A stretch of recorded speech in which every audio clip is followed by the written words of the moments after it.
Hi, my name is Joel Guarna, and I'm here today to talk to you about mindful activities. Let me start by noting that this is not a primer on mindfulness, so if this is a new topic to you, you might want to pause now, go to your favorite search engine on your computer, put in mindfulness, and maybe read about it a little bit to get a sense of what we're talking about here. Instead, this is more of a how-to video for people who want to get involved in mindfulness and maybe have struggled a bit in getting started. So I've taught mindfulness practices to many people over the years, including many of my former patients. And a lot of people have a hard time getting started, finding the right place and time and practice to get going. And this is one of the more successful strategies that I've found because it really doesn't require you to find a special time or place. It just has you kind of repurpose activities you're already doing. So the first thing I want to say is that mindfulness is not necessarily a specific practice itself. Really, it's more about the quality of attention that you're bringing to whatever activity that you're doing. So a simpler way of saying that is, how are you attending to what you're doing?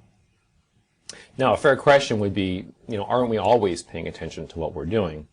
And here I would invite you to just notice your own behavior. And I think the easy answer is really no. We spend much of our days, many of our hours, many of our minutes, each day being pretty much on autopilot, meaning not really paying attention to what we're doing. While we're doing one activity, our mind is actually somewhere else, maybe in the future, maybe in the past, maybe multitasking, but really not fully involved in the activity that you're doing.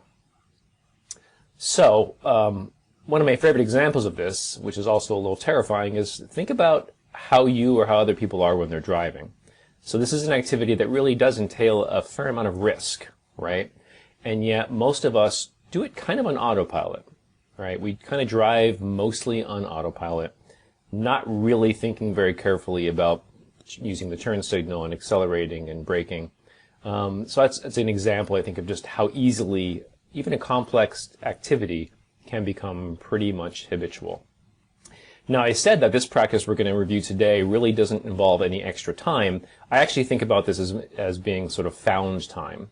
And by saying found time, what I mean is little moments, little tasks, little activities you already do that you probably do kind of on autopilot while distracted or multitasking, and really tasks that don't have a lot of value to you right now, but could easily be repurposed as a kind of practice.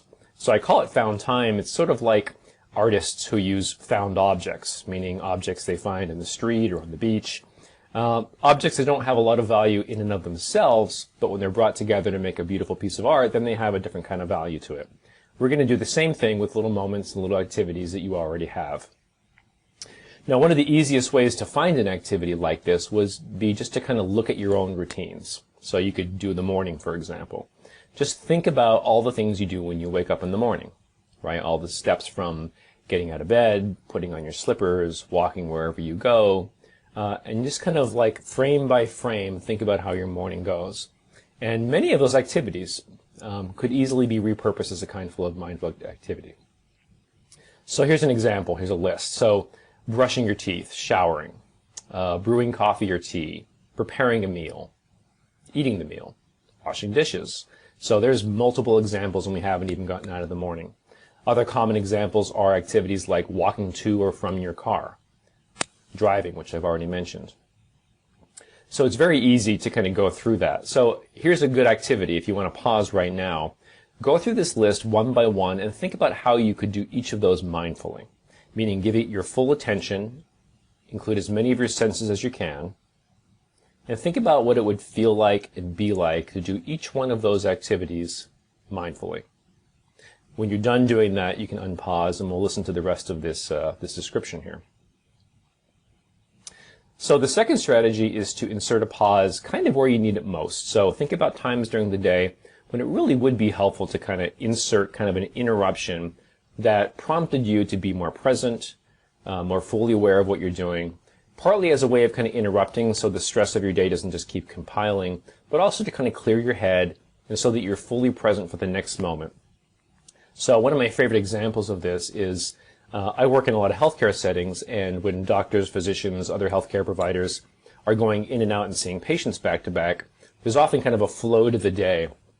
One of the things they do repeatedly throughout the day is wash their hands, right? And so, so for example, if I were doing it right now using hand sanitizer, rather than just sort of get through the activity like I usually do, kind of in a hurry, not paying a lot of attention to it, what I would do is slow down, make the motions on purpose, really deliberate, being careful to cover every square inch of my hands, and really notice what it feels like. Notice what each hand feels.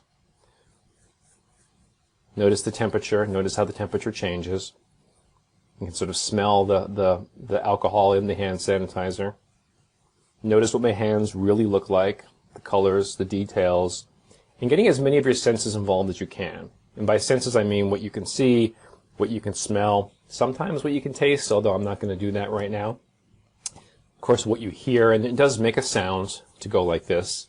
And of course, what you feel when you're doing the activity. Use as many of the senses as you can in whatever activity you decide to do. The nice thing about doing the hand washing is people who work in healthcare often do this before seeing each patient. So it's a nice way of kind of letting go of the previous patient or whatever they were doing before, focusing, clearing your mind a little bit. It's kind of like a palate cleanser, an emotional palate cleanser. So you can kind of let that go, get grounded, get as present as you can, so that when you walk in the room to see this next person, you're fully there, not distracted, not multitasking, and you can be as present as you can for that session, which I think is really important. Now, doing this kind of practice is a great introduction to mindfulness. It may not be enough for you. You might want to get involved more. And so in the next slide, I'll include a few smartphone apps that you could use that a lot of my patients have enjoyed. So good luck finding an activity, and good luck with your practice.